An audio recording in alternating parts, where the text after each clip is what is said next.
Ongi etorriak Zubiarte saiore euskara izanen da saio honetako ardatza, arlo ezberdinetako pertsoneiekin egoteko aukera izanen dugu, elkarrizketa ezberdinak eginen ditugu euskaldunen mundua hobe ezagutzeko. Gaurkoan Olazti herrira etorri gara, bertako alkatearekin egoteko aukera izanen dugu Mikel Azkargortarekin. Noiz eta nola sortu zen euskaltegi hau? Bueno, Preziske euskaltegia berria da, 3 urte gatentugu egoitza hontan, baina baztanen aekak duen historia ize luzeagoa da.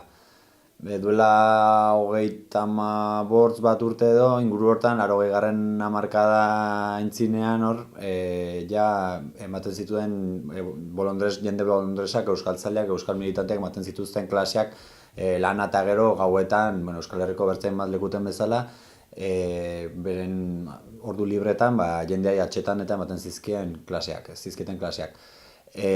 Hortik heldu da gau eskolak edo, aekaren sorreran edo gau eskolak ziren referentzia, eta gau eskolak lan eta gero gauean hor atxean, telebista ikusten egon beharrean, euskara erakusten egoten ziren eta bertzeak ikesten. Eta gero ja, 80. hamarkadantik aintzin gutxi gora bera erran bezala hor eskola horiek ematen zirela, eta gero egoitzak guk dakigunez, historia, ez dakit leku guztietan non egon izanen ziren, baina ikastolan bai ibili zirela, garai batez, ikastolan klaseak ematen. Gero guk ja ezagutu izan dugu Jaime Urrutiako Lizondon erdigunean dagoen euskaltegia. Jaime Urrutian hainbat urtez egon ginen gu, eta gu baino lehen ere euskaltegi egon zen, eta euskaltegi berri hau hemen baztan berrin 3 urte, hemen gaudela. Zenbat ikasle daude zuen euskaltegian aurtengo ikasturtean? Aurten 50 era aiatzeko puntuen, 58 momentu honetan. Ze bilakaera ematen ari du euskaltegiak azken urteetan matrikulazioari dagokionez? Azken urteetan igoera txiki bat somatzen ari gara, nahiz eta urteen arabera den eta pixkat goiti-beitiak izaten diren, eta ez da erresa bilakaera bat deskribatzea, ez dakit ezin du gerran goiti badaiela, aurten bai izan dugu ganden urtetik igoera nabarmena, baina duela 2 urte iaz baino jende gehiago zagon, orduan, goiti-beitiak. Dena den aurten bai erraten aldena da, azpimarratzekoa azkeneko 10 urtetako datuiko gorenak izan dugule. Ze helburu dituzu orokorrean? Gure aekaren helburua azkenean Euskal Herria euskalduntzea da, orduan gure helburuak horrekin bat iten dugu, eta azkenean guk hemen gure zonaldean baztanen jarduten dugu, eta baztango populazio guztia euskalduntzea da helburua, utopikoa bada ere momentu honetan, helburutzat edo helburu nagusia, eta gero horren bitartez, helburu txikiagoak eta errealagoak jarriz, hortan aitzen gara egunerokoan. Eta urteko ikasturteari begira, zeintzuk dira zuen helburu zehatzak? Gure helburu nagusiena betia dagoia. Gure helburu nagusiena zen ahalik eta talde gehien atratzea, eta 6 talde atratugu, erran bezala kasik 50 pertsona eman dute izena, eta hori da, ordan ja mendik gaintzin ikasturtea gora bera gehi gabe gandaiela, eta ongi gandaiela, ikasle guztiek ikasturteak itu dezatela, ahalik eta hobekien egon daitezela, ahalik eta gehien ikas dezatela, eta horiek izan eriateke pixet helburuek. Ikasturteari dagokionez, plangintzaia danek antolatu duzu? Hortan nahi gara, orain urrien taldeak eta martxan patutugu, eta plangintzakin alduen asteko osatu nahi dugu plangintza, eta pixket gibilatu zego afera, taldeak martxan jartzea kostatu zego pixket, eta orduan lan guziek ere gainerako lan guziek pixket gibilatu dire, baina hortan nahi gara. Ze ekitaldi edo ekintza azpimarratuko zenuke ikasturte honetarako? Gure ekintza edo aekaren ekitaldi nagusia 2 urtez behin izaten den korrika da, aurten ikasturte honetan ez da korrikaik tokatzen, orduan pixka lasaiago ibiliko gara, eta azpimarratzeko guk ikasle eskaintzen dizkegun erabilera ekintza gehienak dira, afariak direla, euskaltegikoek egiten ditugun, elkarrek egiten ditugun afariak direla, ateraldiek direla, eta gainerantzekoan aurten urte lasaia izan da, eta ekintza honitzer ez ditugu aurre ikusten. Ze presentzia du euskarak zuen ikastetxean? Bueno, hemen euskaltegien azkenean presentzia erabatekoa. Gu lehenengo momentutik ikaslei euskaraz egiten diogu, nahiz eta ikasleak lehenengo mailan egon, hasieratik ikasten diren ikaslei ja euskaraz egiten zaie, eta ikas prozesu guztien zehar euskara bakarrik erabiltzen da. Gauza puntualen batean hasiera mailako ikaslei zerbait gaztelera zerraten altzai igual momentun batean, baina bueno, printzipioz gure irakaskuntza metodologian euskara bakarrik erabiltzen da. Euskararen presentzia indartzen, mantentzen edo gutxitzen ari da zure iritziz? Ez dakit, ezagutza indartzen, baina erabilerarekin ja zalantza gehiago ditut. Hemen baztanen 7.800 bat bizi gara, eta horietatik 1.000 inguru dira ez dakitenak. Euskaraz solasteko gaitasunik ez dutenak. Duela urte batzuk, baino gehiago, ze orain egiarran aurren kasik eguneko edo uste dut ja eguneko egunak D ereduan ikasten du, euskaraz ikasten du, orduan ja mendik urte batzutara, baztanen ez da izanen inor euskaraz ez dakienik. Urte desentetara, baina bueno, izan aiatuko da momentu bat hori gertatuko dena. Gero bertze historia da, ezagutzaz gain erabilerak ere goititen duen, eta bueno, oinik bai badaudela erdalfokoak, ohiturak, erdarazitekoak, eta bueno, hori hortan badago lan egiteko. Euskaltegia eta gizartearen arteko elkarlana badago. Bai, euskaltegia azkenean eragile sozial bada, hemen klaseak emate ditugu, baina karriken ere bai biltzen gara. Korrikakin gure presentzia handitzen da, baina gainerantzekoan ere euskalgintzan parte hartzen dugu, eta orduan ez dakit gizarteak gu laguntzen gaitu gure aferetan, korrikan adibidez kriston zera izaten dugu, harrera ona, jendeak hauniz laguntzen du, parte hartzen du, diru aportatzen du, eta bueno, alde hortatik gizarteak gu laguntzen gaitu. Eta guk uste dugu gizarteak laguntzen diogula euskararen normalizazio prozesuan, jende euskaldunduz, eta gero euskalgintza parte izan da ere, normalizazio prozesu hortan hainbat ekimen eta proiektua aintzina eramanez. Presentzia eguneroko bizian ikaskelatik kanpo solasten dira euskaraz, hemengo ikasleak? Mailaren arabera, hasiera mailatik hasten den ikasle batek ezin du oinik euskara solastu, eta bueno, hori bistakoa da, bai erraten dituela oinarrizko gauza batzuk, baina bere bizia ezin da euskaraz izan. Gero maila batetik aintzinera bai, eta beti badaude solasten ez direnak, baina hori da beren helburu, eta printzipioz hortarako daude hemen. Gero, ez dakit, logikoa iduritzen, hemen euskaraz ikasten egotea, gero erabiliko ez baduz, ordan, pentsatzekoa da bai ez, gu dakigunan arabera bai, eta, bueno, segur batuztera ere momentuek edo persona batzuk erdera solastuko direnak, eta, bueno, ohiturak aldatzea badakigu zaila dela, naiz eta ikasi ja norbaitekin harremana erdaraz sortzen baldin baduzu, zaila da gero harreman hori euskarara aldatze, eta batzuek gehiago kostako zaie eta bertze gutxiago. Ez dakit, nik irakasle papera hartu behar dudan, makilak eta ekarri ditut. Garai baten, ni eskolara baten itzanean, irakasleak makila ere izaten zutelako. Ez begira, adeile jakin hainbat alditan egon geha elkarrekin, eta harreman politia dugu, eta esan zenidanean, onera euskaltegira etortzeko, zerbait eskaini nahi nizuen, ez? Nuen nahi izatea etorrita kontutxo batzuk esatea. Orduan, azken urte honetan lantxo bat bueltak ematen ibili naiz, prestatu dut lan bat, harria jasoaz neurri batean, eta gaur lan hori eskainiko dizuet naiz eta harria ez jaso. Gainontzekoa antzeko zerbait izango da. Harriaren inguruko istorio bat kontatu nahi dizuet. Eta hortarako, historio hori azaltzeko harri batzuk ere ekarri ditut eta hasi egingo naiz eta aber gustoko duzu. Bale? Eskerrik asko.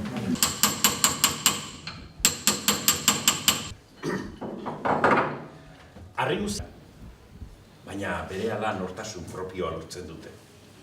Harri bakoitzak izen bat du, eta harri bakoitza mundu bat da. Gure bizitzan ere, zer esanai handia duten harri asko dauzkagu. Jaiota berehala, harri baten gainean bateatu ginduzten. Gero esan ziguten kontu zibiltzeko harrizko bihotza zutenekin. Konturatu ginen batzuk armarriz hornitutako etxeetan jaioak zirela. Eta beste batzuei egindakoagatik edo izandakoagatik oroitarriak eskaintzen zizkietela. Esan ziguten bizitzan aurrera egiteko oinarri sendoak behar zirela. Ikusi genuen bizitza mugarriz beteta dagoela. Eta bukatutakoan badakigu mugarririk astunena gainean jarriko digutela, hilarria. Eta hilarriak bizi honen argiak itzatzen dizkigu. Baina nolakoak dira harriak? Ze alde dago batetik bestera? Zertan dago alde hori? Harriak hor daude, nun nahi? Eta distraitu xamar dabilenak estropozu egiten du berarekin. Bide luzean oinez nekatuta datorrenak harri bat ikusten duenean, zer egiten du? Jaka, eseri, deskantzu pixka bat hartzeko. Miguel Angelek harrian sekulako eskulturak egin zituen eta bizi osoan jendetza liluratzen jarraituko dute. Ekintzaileak inguruko harria bildu eta etxe bat egiten hasiko da. Violentoa denak harri hartuta bortizki botako dizu. Umetxoak harri hartutakoan jostailu bihurtzen du. Beste batzu berriz, harri hori hartuta bizkarrera jaso nahian sekulako aleginak egiten dituzte. Ikuste duzuen, ze erabilera ezberdin harriarentzat. Baina aldea ez dago harrian. Aldea dago hartzen duen eskuan, ikusten duen begian, edo sentitzen duen bihotzean. Baina beti eta hutsik egin gabe saiatzen danari onura ekartzen dio harriak. Harrikozkorra. Harrikozkorra nun nahi daude? Ba ez dio harreta berezirik jartzen. Euri zaparra handi bat egiten duenean, hartuta batetik bestera eramaten ditu. Baina, noiz hasiote zen gizakia konturatzen harrikozkorrari etekin atera zezaiokela. Zein izan ote zen? Neandertala, sapiensa, kromañona, nor konturatu ote zen, harrikozkorraz baliatuta arbol gainean zegoen frutarik mardulena eskuratu zezakela gainera igo gabe. Hori egin zuenetik gauzak aldatu ziren. Eta pakean saltoka zebilen erbiari pakea bukatu egin zitzaion. Eta kantari eta alai zebilen txoritxoari bere lasaitasuna ere bai. Baina, noiz hasiote ginen elkar harrikatzen? Noiz konturatu ote zen gizakia bere antzekoa zuela aurkaririk gogorrena. Sekulan utzikote diogu elkar harrikatzeari? Ni bazpadare, harria geldirik usteago izango dut. Baina egia da, gure inguruan harrikatu beharreko gauza asko dauzkagu. Baina nik hemendik ezin dut harri hartu, bota eta eskua gorde. Bada zuen artean norbait, kulparik gabe, lehendabiziko harria botatzeko prest dagoenik. Bada norbait, harria hemen dauka. Nik bi gauza esango dizkizuet. Frutarik gehien duen arbolak harrikadarik handiena jasotzen dituela. Eta juzgoak errezegi ez direla egin behar. Gaur ondokoari botatzen diogun harrian, bihar geuk estropozu egin dezakegulako. Hala ere, harria egon dadila hortxe, pake-pakea. Bueno, harriak ekarri ditut, harriaz ari naiz, baina oraindik nire harriaz ez dizuten hitz egin, jaso harriaz. Aspaldi hasi ginen elkar ezagutzen. Umetan, metxikian itzela, gurasoak lanera joaten ziren, eta nik Aitonarekin ordu asko pasatzen dituen. Eta Aitonak histori politak kontatzen zizkidan. Histori politak, bertso zarra kantatu, ordu asko pasatzen genituen elkarrekin. Eta nik esaten nion behin eta berriz, Aitona, kontatu motz gorriaren historia. Aitonak, Inazio, lehen ere 1000 aldiz kontatu diat motel, baina beste behin kontatuko diat ba. Motz gorria, bizkorra uan oso bizkorra, holaseko bizkar zabalak zetian, da lepo lodia. Sekulako indarrak zetian. Behin, apustua egin zian, han ondoan lurrean zegoen harria hundiura, baietz hartu eta bizkarrera jaso. Baietz eta ezetz. Apustua egin, mozgorria prestatu, eta harri hori bizkarrera. Ja, bizkorrauen mozgorria. Aiuna, nire haunditzen naizenen, indartsua izan nahi dut. Eta atzo, harrikozkor bat hartu eta bizkarrera jaso nun. Nik, Aiona kontatzen zizkidan historio horiek entzunez, mundu fantastiko bat irudikatuta neukan. Nere barruan, harriari tokia egin nion eta harriakin amesten hasi nintzen. Baina behin, nere mundu fantastiko horren irudi reala aurkitu nuen. Argazki batean, kalendario bateko argazki batean. Hauxe duzu argazkia. Hauxe duzu argazkia. Eta ez dago esan beharrik, hemengo gizon hau nire idolo bihurtu zela. Urtain. Nik 10 urte nituanean Aitona hil egin zen. Baina ordurak hor nebilen inguruko harri guziak hartuta jaso nahian.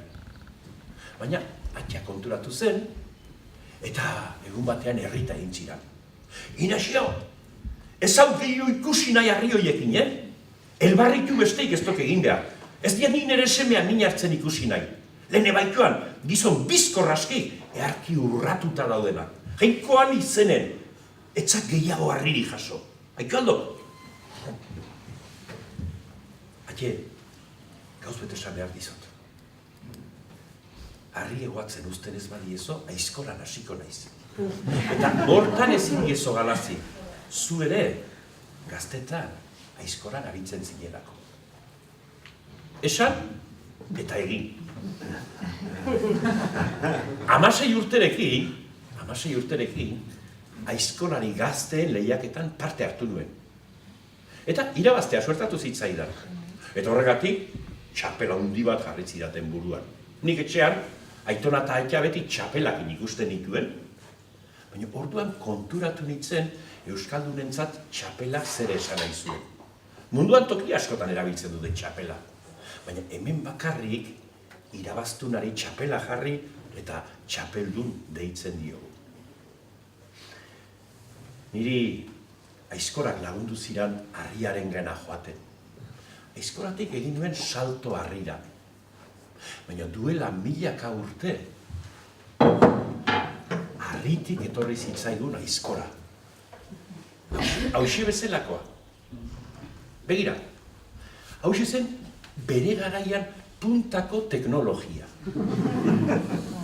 Gaur, teknologi garaia bizi dugula, zer horrek erakutsi diazu, hainbat teknologi dauzkagu, eta gaur puntako teknologia dena biharko zahartuta dago.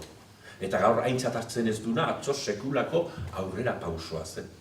Baina asmatu zuenak, ez zuen publizitate behar handirik izango bere erabilera zabaltzeko. Baina, erne, bilatzaile nekaezinak bilatzen jarraitu zuen. Eta harriak barruan daukan altxorra aurkitu zion, metala. Honek dena aldatu zuen, eta aizkorari, haitz gorra izatetik, izena bakarrik geratu zitzaion. Baina begira nola diren gauzak. Altzairurik finenez egindako aizkorari ere, harriak lagundu behar zorrotz ibiltzeko.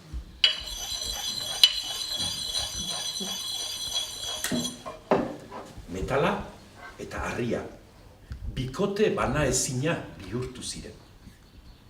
Ikusten duzue, denborarekin gauzak nola aldatzen diren, gure etxean ere hori gertatu zen. Aitak, ez ziren ja herritik egiten harria jasotzeagatik. Etxera ekarri nuen harri jasoharri bat, eta momentuero harri hori jasotzen ibiltzen nintzen. 17 urterekin, harri jasotzen txapelketa baten parte hartu nuen. Atzenean lortu nuen nire ametsa egin bihurtzea, harri jasotzailea nintzen. Egun hura ez geroztik, festak ziren herrietatik deitzen zidaten, harri jasotze saioa egitera joateko, nik nire harri hartzen nuen, joaten nintzen, saioa egin, gero mokaduska bat, gaztean nintzen, eta batzuetan gelditzen nintzen pesta giroa bizitzen ere. Parranda pixo bat egiten. Behin, kuadrilla bat antzebilen juergan, eta batek bertsoz zirikatu egin ziren. Esaten zuen, ik ekarritako harri horrek ez dik horren beste pisatzen. Hori ez duk 15 arroa, dolakoak. Eta nik esaten nuena, odu marka hau. Nik honi zerbait erantzun behar bat. Eta orduan gogoratu nintzen, nire aitonakin, mutiko eskorretan, bertso zaharra kantatzen aritzen ditzela. Bertso zirikatu ziren, pixka bat pentsatzen egon, eta nik hola erantzun nion.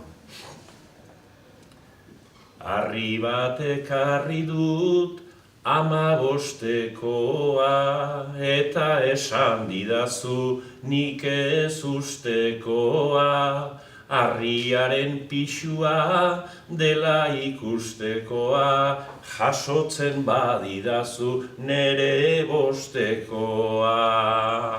Hora erantzun nion, pixkoa gutxi gora bera. Baina garai hortaz urte asko pasadira. Azkar pasatzen dira urteak, azkar pasatzen dira. Eta denboraz eta garaietaz eta hitz egiten dugunean, badu ohitura bat gure burua tartean jartzeko. Sekula guzia nola izan du, nik bizi osoa nola ezagutu diat. Baina hemen ere, harriak ematen dizkigu, argiri politenak. Gizakiaren ibilbideaz hitz egiterakoan harriaroaz hitz egiten dugu. Paleolitikoaz, neolitikoaz, megalitikoaz. Baina milioika eta milioika urteetan atzera jo nahi baldin badugu eta garai hartako izatea nolakoa zen ikusi, harrituta geldituko bera, harritutakoa aurkitutakoan, fosilizatua. Hementxe dago garai hartako izatea.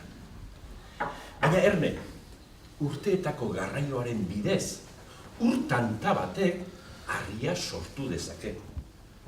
Onoko hauxe bezalakoa. Pentsatu, zenbat urteetako lana dagoen hemen. Baina era berean, milaka eta milaka eta milaka urtanta ari dira lanean. Eta lurraren sabelak artelanez beteta daude. Eta halako batean, txirrikituen batetik gure begiek hori ikusteko aukera izaten badute, liluratuta gelditzen dira. Ikusten duzue naturak ze gauz politak egiten dizkidu, baina Erne, gizakia ere etzegoen lo. Eta hortze bide saiatzen dalako batean, konturatu zen, bi harri hartuta. Elkarri joka, txinpartak ateratzen zituela. Eta handik aurrera, nun nahi eta nuiz nahi sua egin zezaken. Eta honek gauzak aldatu zizkion. Suak argia ematen zion. Suak beroa ematen zion. Eta bizitzeko behar zituen janoiek jangarriago bihurtzen zizkion suak. Jatea plazerra bihurtu zen. Eta jateaz gozatu beharra zegoen.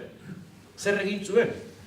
Jan horrentzat ontzia, hauxe bezalakoa, aitz bila, aitz borobila, gaur platera deitzen diogu.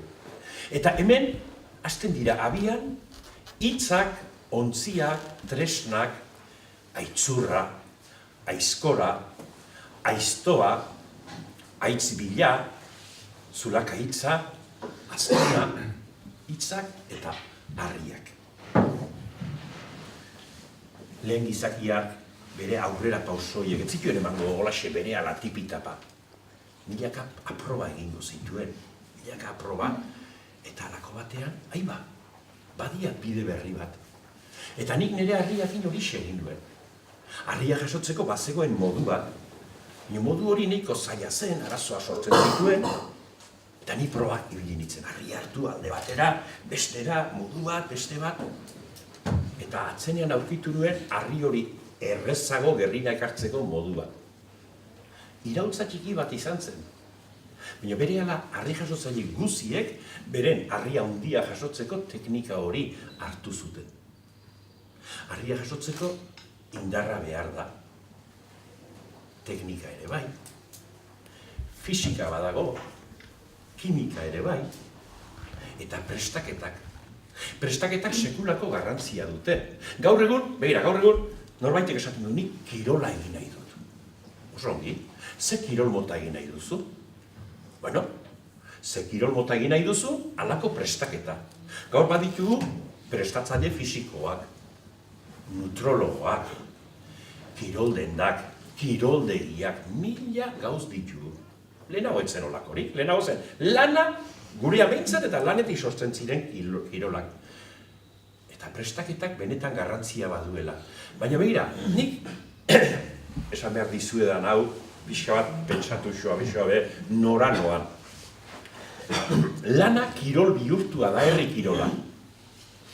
Orduan prestaketa zertzen. Harri jasotzailea bazinen, ariketa batzuk egin, hortara joateko denbora gehigirik etzinuen.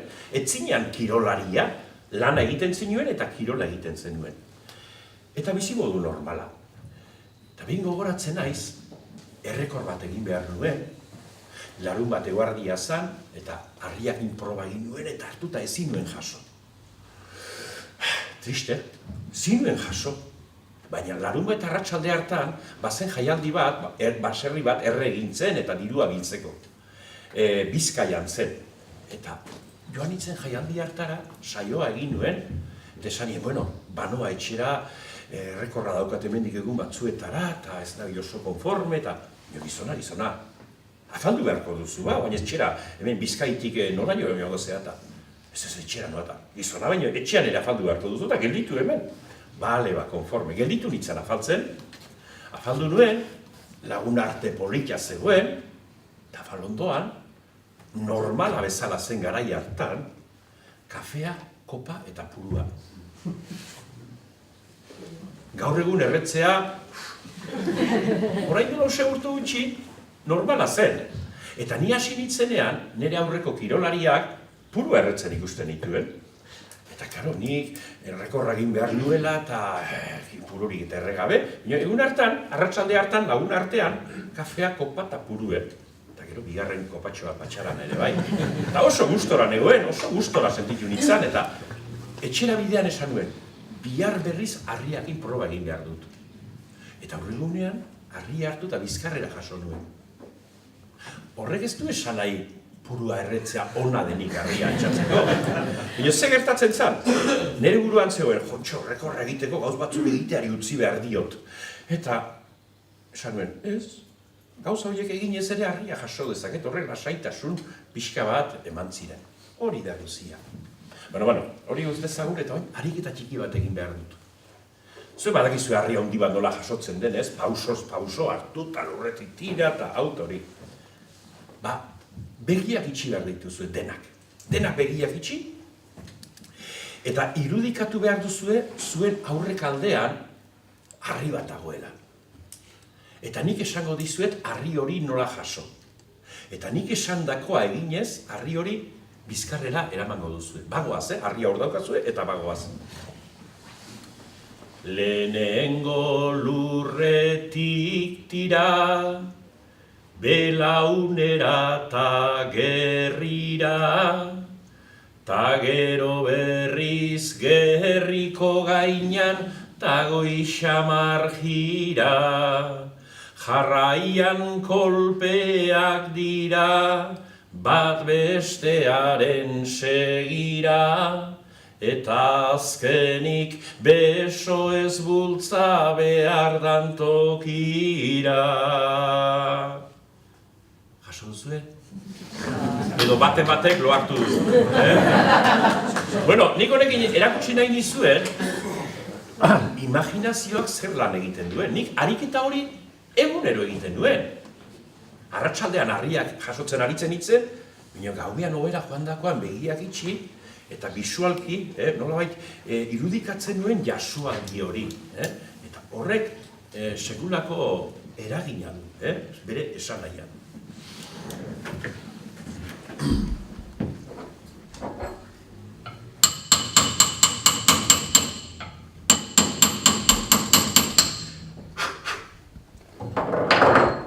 Lur gorri, harri landu, zizel eta mailuaren kantu.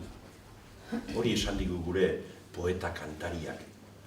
Baina pentsatu alduzue, eta saringo naiz, pentsatu alduzue zenbat milioi orduz entzun izango den kantu hau mundu luze zabalean. Edozein tokitara goazela, harri landua aurkitzen dugu. Eta gaur, herria handi xamar batea edo hiri batea sartzen garenean karteltxoa daude. Alde zaharra. Alde zaharra joaten garenean, Berezitasuna bakizu zertan dagoen? Harri landuz egina dagoela. Gaurko eraikuntza berriak oso urte gutxian zahartu egiten dira. Baina harriz egindako hori ez da sartzen. Badirudi, betirako egina dagoela. Berezitasuna. Eta harriakin euskaldunok, harri jasotzaio behintzat, zerbait berezia egin dugu. Harria munduko toki askotan erabili da indarrak probatzeko. Grezia zaharrean, harri baldarrak hartu eta jasotzen ibiltzen omen ziran, eta hori dakigu Olinpiako museoan harri horiek hor daudelako. Lehengoan emakume batek esaten ziran dokumental bat grabatu zuela Etiopia gaur identifikatzen dugu korrikalariekin. Eta beste gauza batzukin ira, batez ere, endabiziko golpean korrikalariek. Bai omen da ohitura batan mutil bat ezkontzera doanean, ezkondu aurretik, harri bat hartu bizkarrera jaso eta bizkarretik atzera bota behar omen du. Beira, munduz zurze zabalean harriakiko ohiturak. Nik izan nuen garai bat sekulako harri gosean nuena. Enitzen asetzen, harria nahi nuen. Eta 20 urte nituanean asetzeko aukera eman ziran. Apustu baten barrenean, 250 kiloko harriakin lehengo rekorrak egin nituen. Eta albizuri handi eta aizarna zabaleko harri mitikoekin ere rekorrak egin nituen. Behin Iruñan, orain dela 40 urte, euskeraren aldeko jaialdi bat antolatu zen plazan.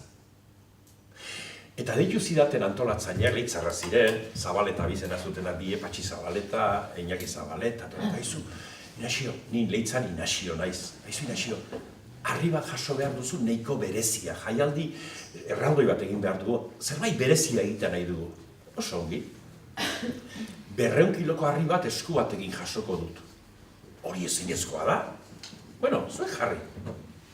Jaialdi zoragarria izan zen, zezen plazaia bete zen, eta nik esku batekin 200 kiloko harria 5 aldiz jaso duen. Baina urte hartan bizitu nuen egunik politena badakizu zein izan zen, begira. Argazki hontan azaltzen den harri honekin rekorra egin nuen eguna.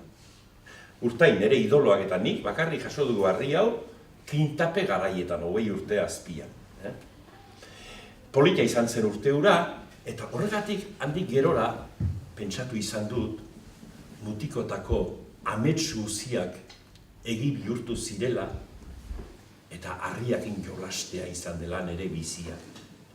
Harriakin jolastea eta harriak daukazun guzia eskatzen dizu. Eta daukazun guzia emandakoan nekea dator. Eta nekeakin batera izerdia. Kopeta izerditan, bizkarra izerditua, izerdia tantaka, izerdi putzutan, izerditan blai. Baina gure izerdi hori ez da eskergabea. Txaloak xurgatzen dute.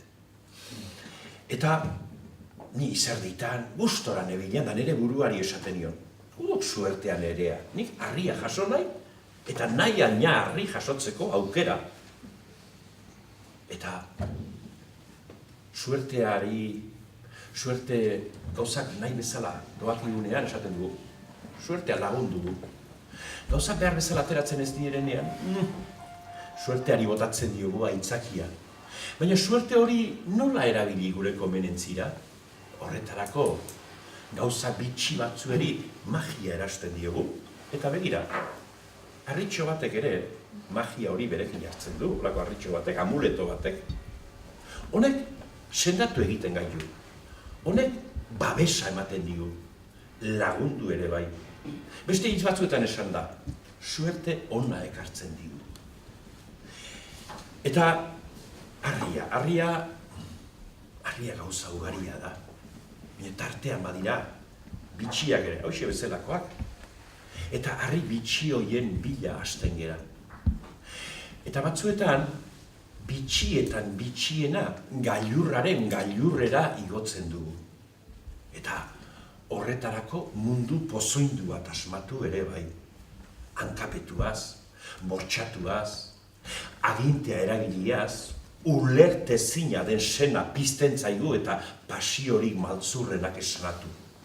Gezurra, lapurreta, oieri denari bidea eginez. Eta badakizu zergatik? olako diamante miserable bategatik. Ulertzen duzu gizakiok nolakoak garen. Nik nire garaian ez nuen amuletu eta diamante beharrik, banituen nireak. Eta noiz behinka bat berria ekartzen nuen. Eta egun hartan, etxera ekarri nuen berriarekin, beti amestu nuen bide bati ekin nion. Elkarlanean emaitzak lortzea zen helburua. Nik ez nuen harria jaso nahi apustua egiteko. Harri hori behar bezala jasotzea. Hori izan nire benetako apustua. Benetako apustua. Eta ni puntu ontara etortzen naizenean, badakizue zeinetaz gogoratzen naizen? Sisifoz. Badakizue nortzen Sisifo? Sisifo zen, garai bateko Grezia zaharreko gizon bat. Eta orduko Greziar jainkoeri trampatxo bat egin, eta infernutik alde egin zuen. Baina jainko horiek kondena bat bota zioten. Sisifo gizajoak bizi osoa pasa behar zuen, harri bat hartu eta bultza, mendimuturrera jo eramaten. Eta mendimuturrera iristen zanean, harria pum, berriz amildegira.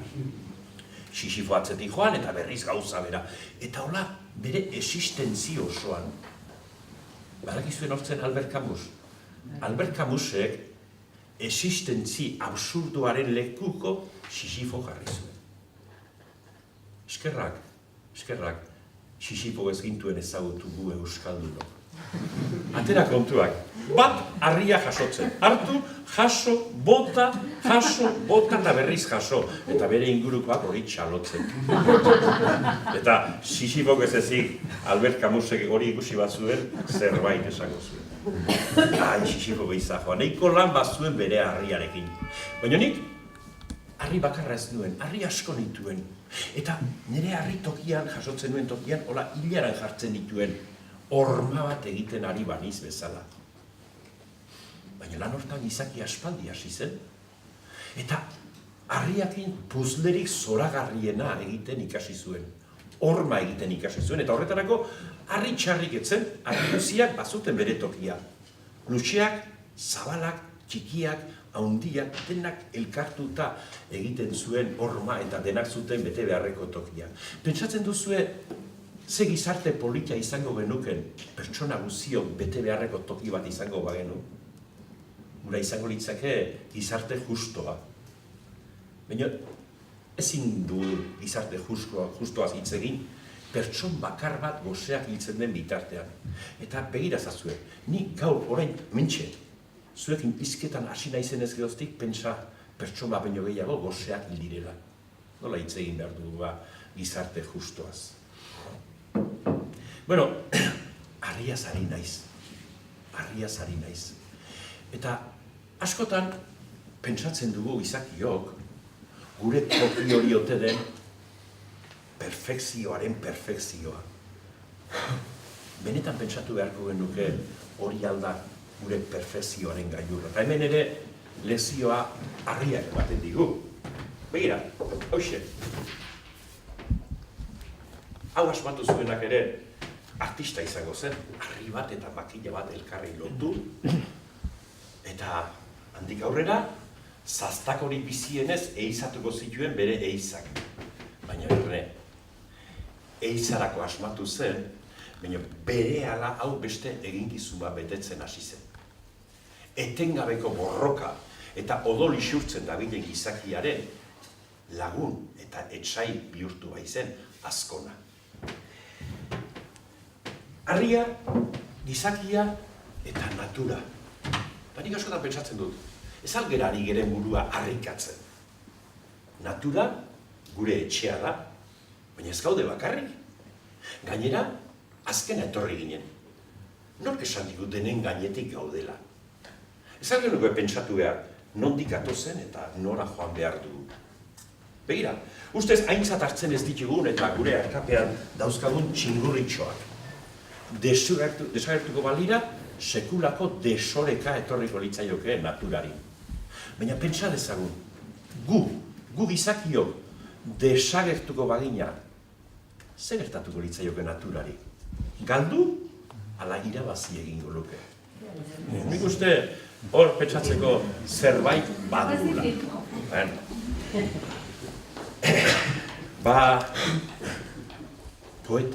Poetak ere harria zaritu zaizkigu.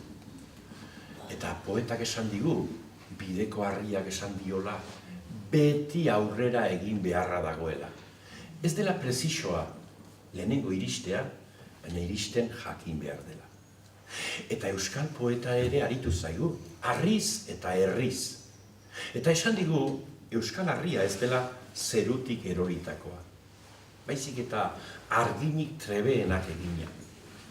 Eta momentu batean, gure harria arbol bihurtu zaigu.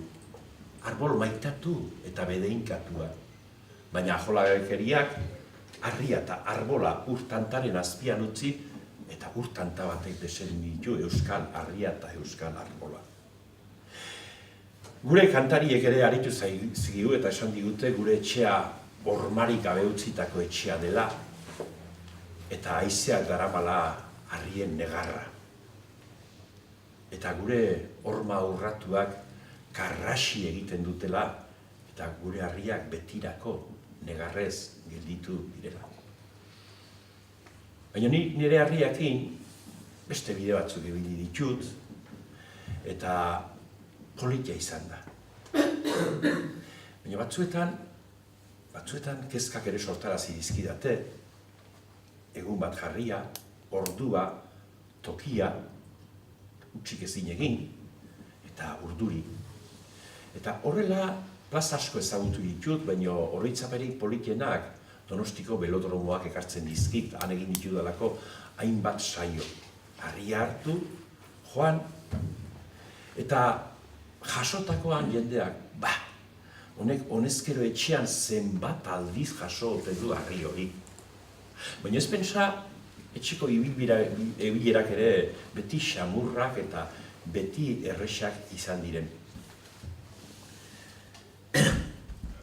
300 kilo gutxita, beste batzuk erantzita, bizkarrera arte zingelditu jasotzen hasita, egun batzutan etxita, beste batzutan hautsita, eta inoiz kezkaz indarrak galduta dauzkat, barkatu galdu ina izan.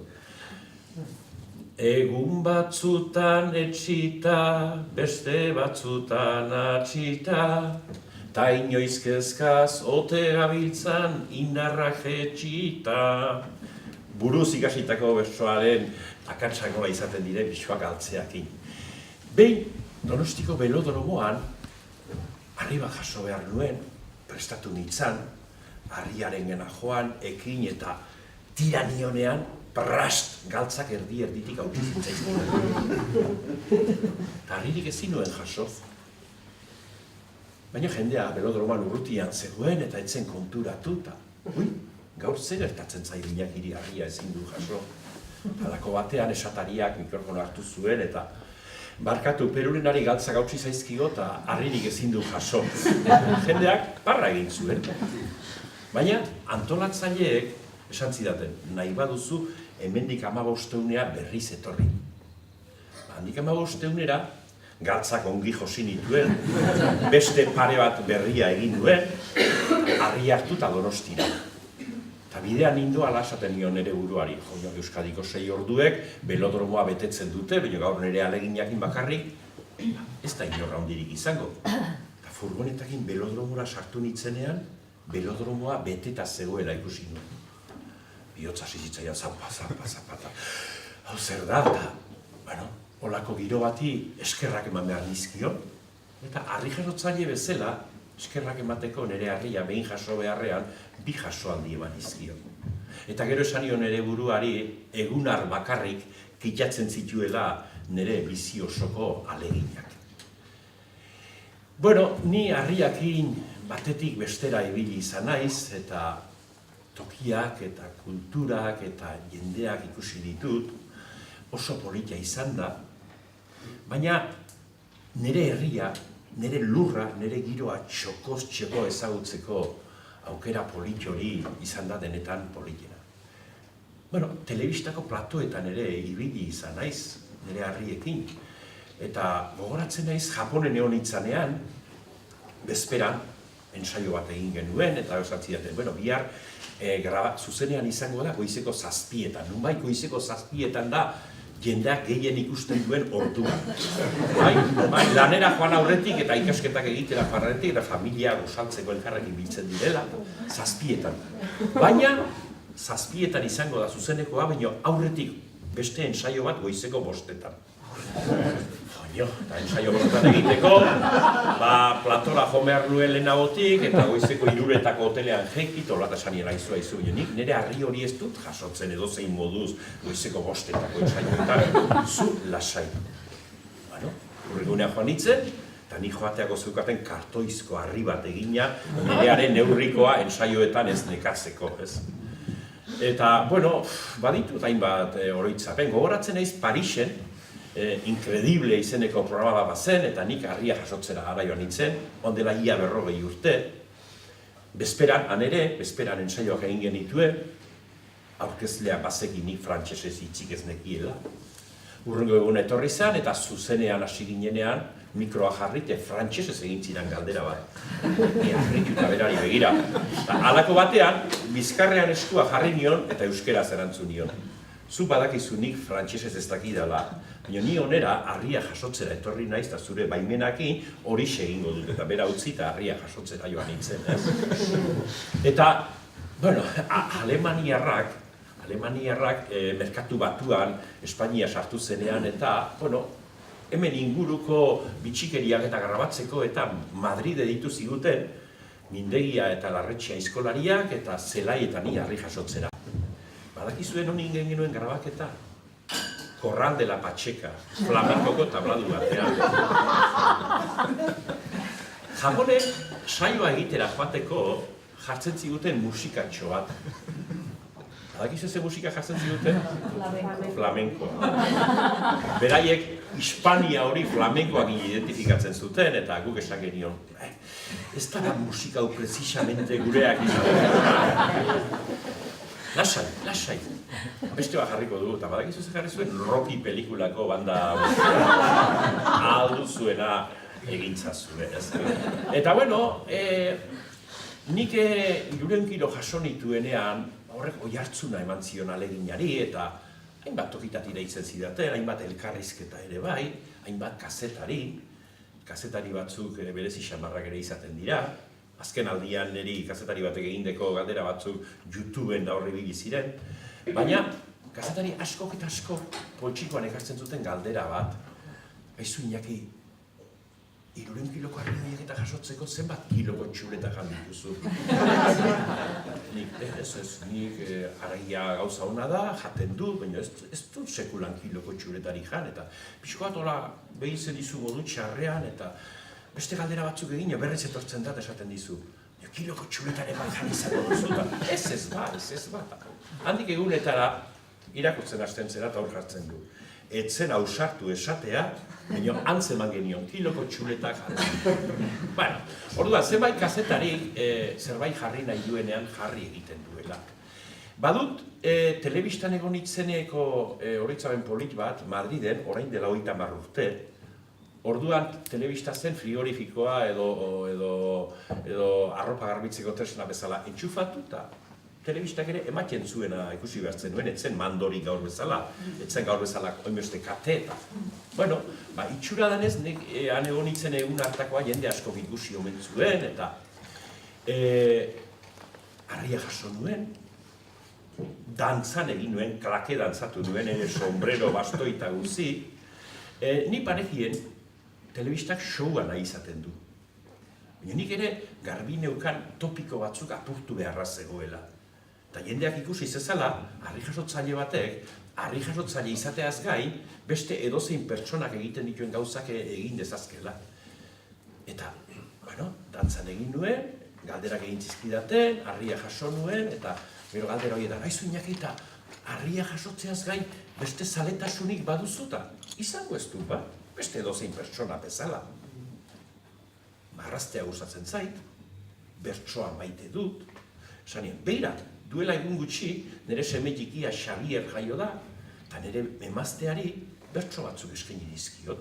Eta nahi baduzue, bat kantatu egingo dizuet. Eta hauxe, telebistan kantatu nuen.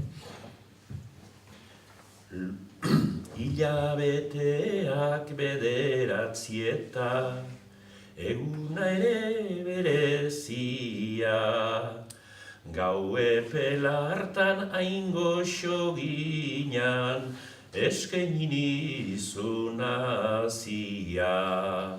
Gaur indarkadaz eta oinazez, eman diozu bizia. Zurea zendun, zurea dezu, baina ondo merezia. Bueno, pixka bat, nahi nuen topikoietatik pixka bat ateratzea. Eta nunbait, saio bet jende desentek ikusi zuen, handik egunetara Alicanteko herri bateko alkateak deitu zidan. Aizu Iñaki, herriko festak ditugu eta nahi dut zu onera harrijarotze saio bat egitera etortzea eta baita ere bestetako pregoia egitea. Furgoneta hartu nuen ere harriakin da, trapa. Noizbait iritsi nintzen San Vicente del Raspei Alicanteko herri batera. Hala joan, harria jaso nuen, pregoia egin nuen, eta gero bazkari bat zegoen, eta bazkari hortan agintariek, pestetako erregina, eta sekulako pompak intzeuden pestak. Eta bazkal ondoan, alkateak esaten dit, aizu Iñaki, badakit bertsoa kantatzen dituzula, eta nahi dut bertso bat kantatzea. Eta esan nion, aizu, Euskal Herrian eta euskeraz, eta bertsoa gustatzen zait, eta tarteka bertso bat edo beste prestatuta kantatzen ditu, baina hemen Alicanten gazteleraz, zuek ulertzeko moduan kantatze hori beste gauza bat da. Favorez, kantatuko diazu bertso bat, esan ziren, pixko bat prestatu nuen, eta bonoko hauxe kantatu nien. Cantando esta estrofa, quiero ser galante, compartir vuestra fiesta, recitar mi cante. Tenéis un gran alcalde y reina flamante, San Vicente del Raspeig, perla de Alicante. Bueno, hori hola zela, handik egun batzuetara, Kanariar uharteetara joan nintzen saio bat egitea. Egin zen algo jaialdi bat, Euskal Kanariar herrikirolen jaialdi bat. Han ere badituzte beren herrikirolak, ez? Eta saioa egin genuen, eta gero bukaerako festan, elkarri oparitxo batzuk eman, eta han hasi ziren guantxe kantu batzuk egiten, eta horrela. Eta nik esan jo, hemen txepazeok bertso batentzako tokia. Horritu nintzen egun batzuk aurretik Alicanten kantatu nuela bertso bat, eta han ere zerbait egin behar nuela eta hausi kantatu nuen. Han guk herrikirola egiten dugun plazari probalekua deitzen diogu, eta han jaialdi hura egintzen tokiari terrero deitzen diote. Islas Canarias en un terrero, terrero de tierra amiga, cal y arena, piedra y sudor, esfuerzo, lucha y fatiga, manos unidas sobre la tierra, que nos une y que nos liga. Amigos nuestros de piel morena, amigos de la tierra viva. Bueno, hori izan zen pixka bat, Kanariar uharteetako pasadizo bat, ez? Ni harriakin joan nahi izanean, ez da kirol ekitaldi bat egitera joatea, baizik eta gustatzen zitzaidan bizitzea, konpartitzea.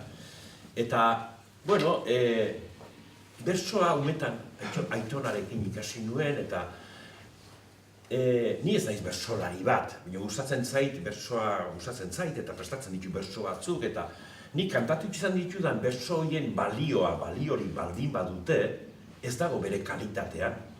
Baizik eta egoera jakin batean ikusten nuen, jontxo, hemen bertso batentzako tokia badago. Eta horregatik bertsoak kantatzen zuen. Eta begira, behin, Argentinar egon itzenean, Nekotxiako Euskal Astean, egun batean joan ginen Buenos Airesko Euskal Etxera. Eta Buenos Airesko Euskal Etxean, jendeagan geunden, afaldu zen, baziren Bilbotik joandako batzuk eta Bilbaina da kantatzen hasi ziren. Nionik ondoan euskan baztandik joandako hartzai batzuk, eta esaten nuen, jende honi Bilbaina da getzio, ez zerratzen. Orduan, paper bat, mai gaineko mantela paperezkoan bolirafo hartu, eta bertso batzuk idatzi nituen, eta nik uste merezi izan zuela, eta eskertu zuten baztandik joandako gazte haiek, eta hauxe da lehendabiziko bertsoa. Baserri zaharra ilundu zaigu, ama negarrez atean, bihotza minez ezin bizirik, bere seme bat joatean. Biak bat egin nahi izan dute, besarkadatxo batean.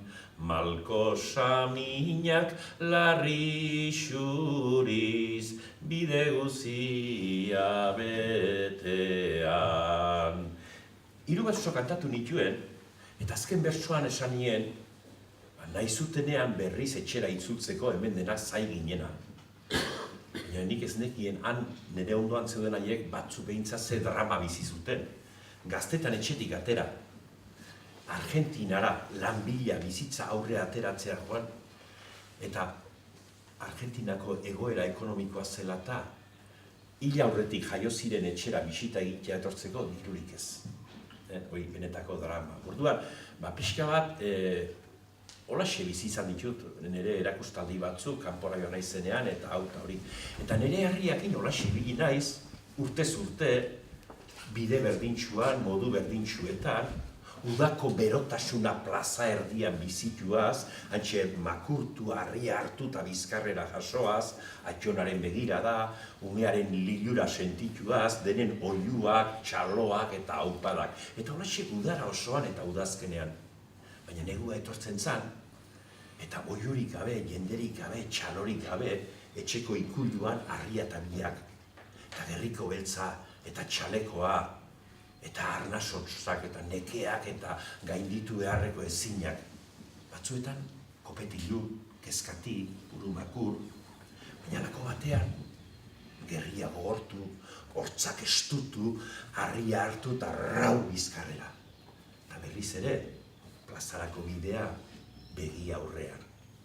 Eta hola ibili naiz 51 urtean nire saioekin. Baina egun batean mina nuen, ezin nuen, medikoaren gena joan itzen, eta medikoak esan ziren, Iñaki etzazu gehiago harririk jaso. Eta triste gelditu nintzen. Horrebeste poz eman didan bide hori bukatu ote da baneretzat. Ala triste negoela, burua etorri zitzaidan behin, ni baina urte gehiago dituen aktore bati entzunion esaldia. Robert De Niro aktoreari. Eta berak esaten zuen, nik aur interpretatzeari ustea aparkatu eta heriotzaren zain geratzea da. Gogorra. Niri laguntu egin zidan. Eta nire buruari esan nion, Jontxo, nik nire harria arintzen badut, oraindik jasotzen jarraitu dezaket, korputzari kalterik egin gabe. Hori egin nuen, horregatik saioa osatzen du zenbait tokitan, harri bat eramanez, harri arin batekin, eta nolabait harriakin jarraitzeko aukera eskaini dit horrek. Bukatzeko, bestela aspertuko zeat eta bukatzeko, egun batean, nire harriari zer esan nion esan behar dizuet. Beti elkarrekin gabiltza, baita bide luzeetan ere. Zuzera nire ametsen ispilu, amestutako egiaren egizko ametsa.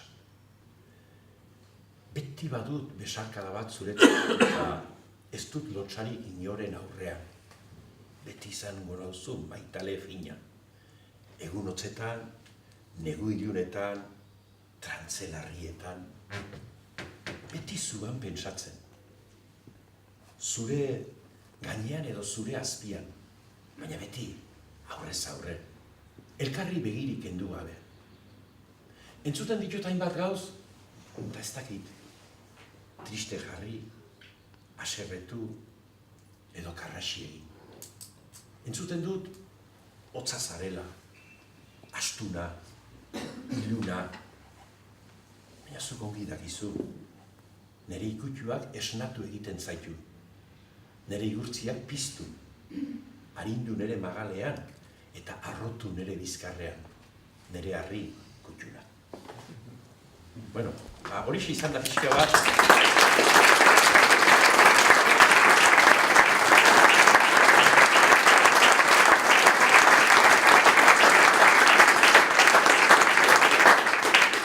Pixka bat, nik egiten dudan saioa zergatik? Bueno, harri jasotzaile batek plazan ikusten den irudi horretaz aparte beste mundu bat baduela azaltzeko. Gutxienez, ni behintzat gauzakola ikusten ditut eta pentsatzen dut aberasgarri izan litekeela eta laguntzen duela, gure izatea nolakoa den ulertzeko.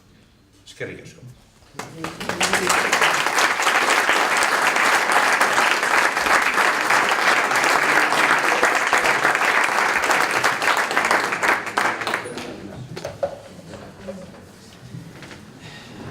Galderarik? Mariskal, bidea izan zen zure laguntza, zenbat aldiz altxatu zenuen egun horretan? 1 kiloko harri bat jaso nuen 1007. 1007. Bederatzi ordu eta 10 minutuen. Nik garaiko berezia bizitu duan orduan, lagundu behar zuten garaietan lagundu etzidatenak eur pixka bat ere eman zidaten, Nafarroa hau badakizu nolakoa den. Eta gaizki pasatzen ari nintzen eta nik esaten nion ere buruari. Nafarro bedeinketu honetan ez ote da benetako pertsona bat, eta aurkitu nuen benetako pertsona hori izan zen Mariskala. Mariskalak egoerarik zailenean emandako hitza mantendu zuen.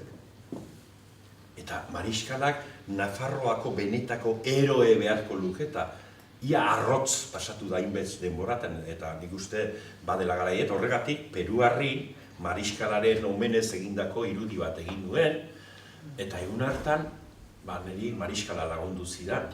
Mariskalak ez zuen etxita, nik ere esan ez dut etxiko hau egin arte eta sekulako laguntza izan zen Mariskalak eman zidana.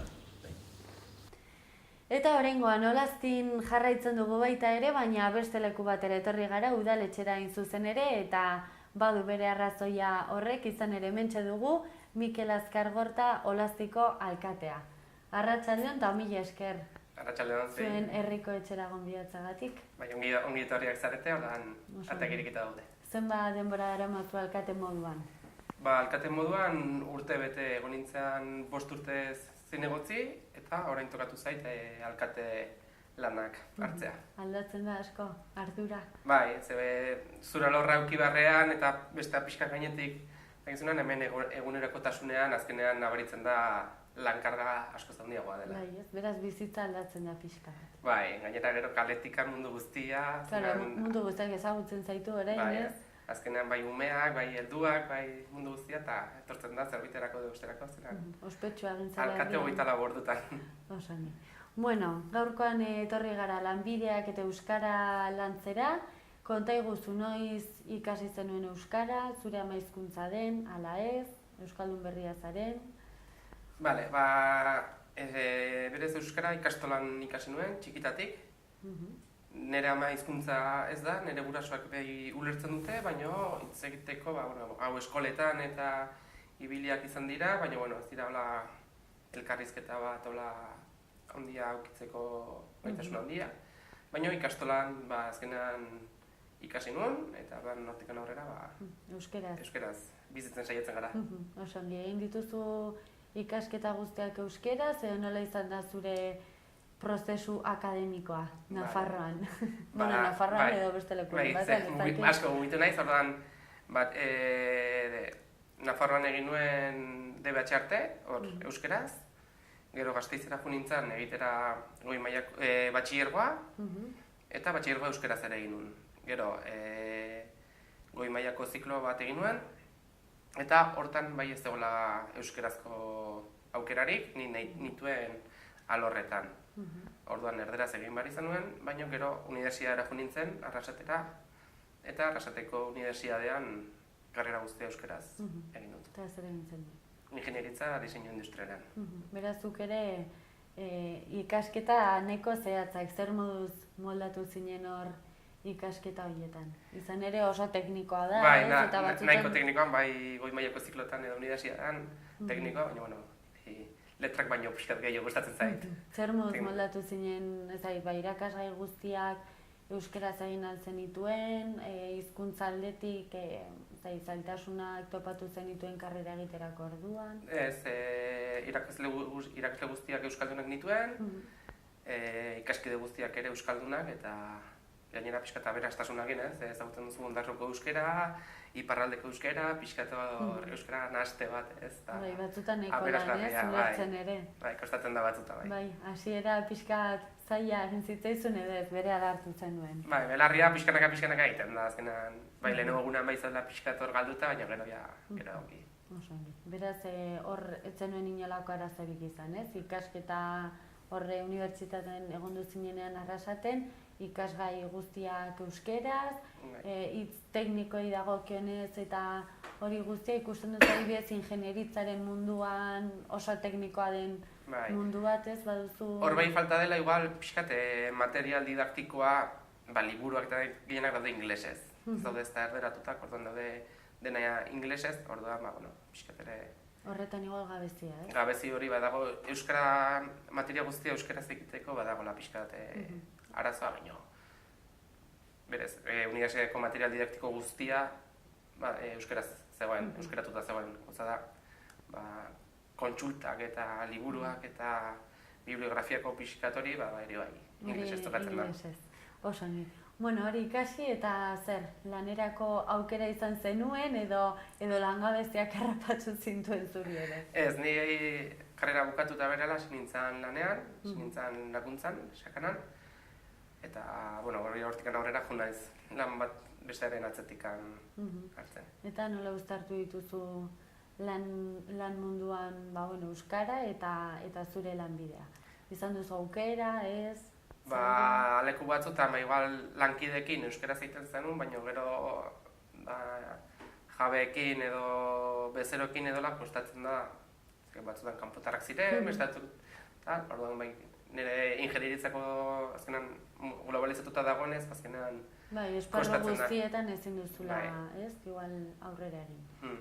Baina denaen Euskal Herri mailan eta euskaldun jendearekin ez zenuen arazo askorik izan. Arazorik ez, batzutan etortzen zen, eta euskaldun ez igual, erosoago goten zen.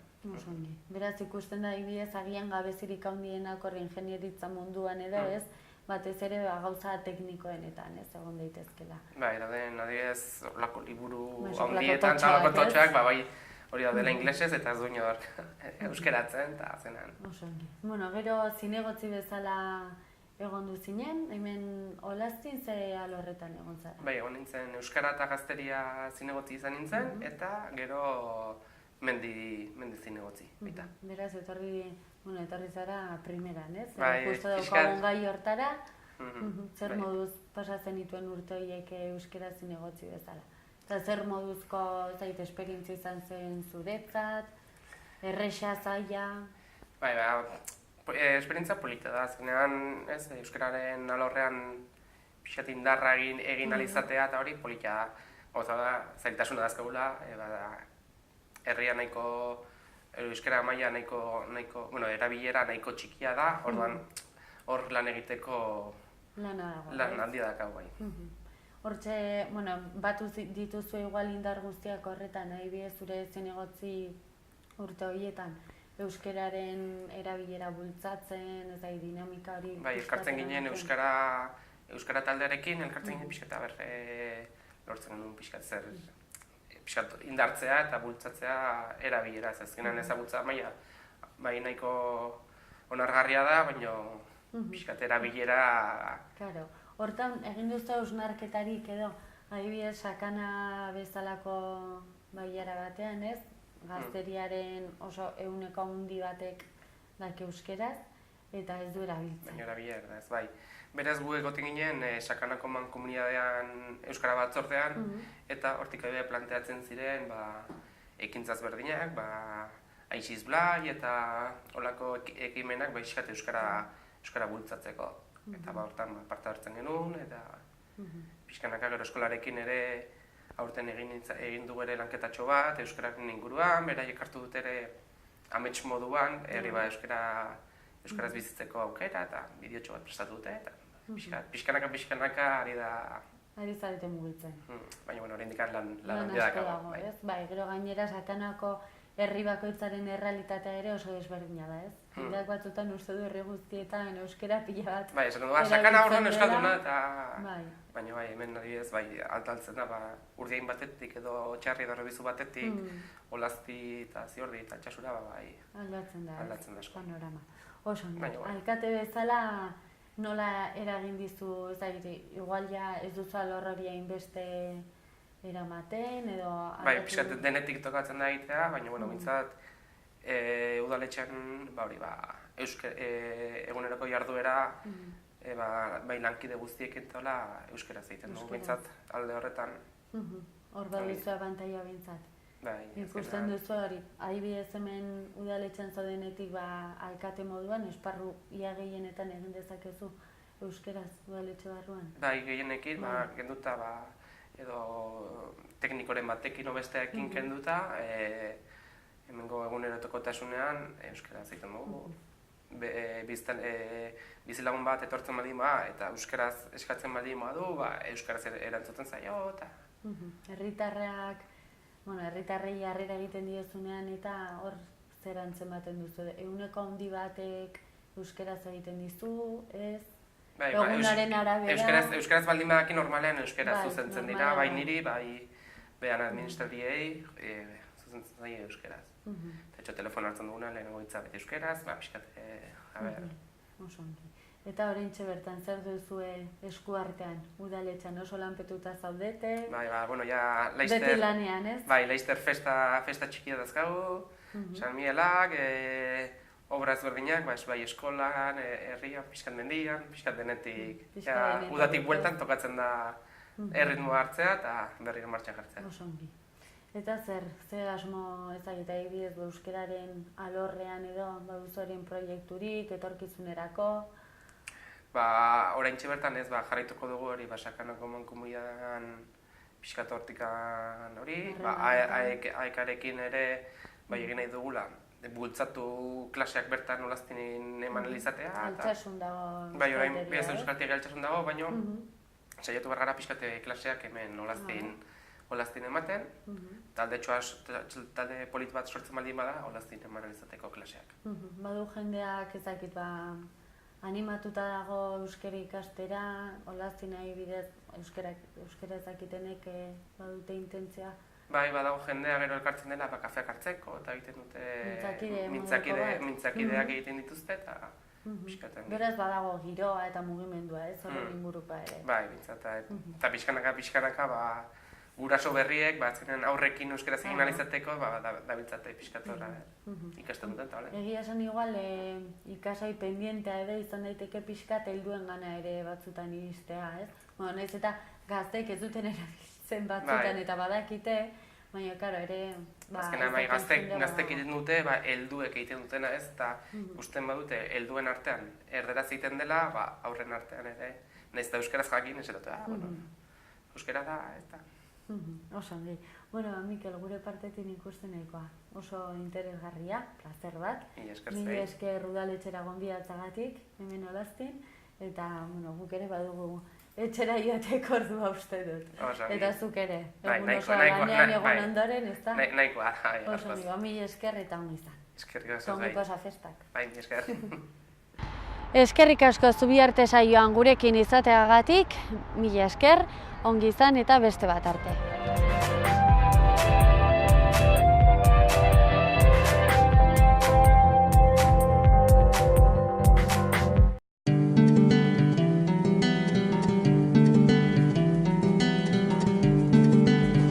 Saio hau Nafarroako Gobernuak diruz lagundu du.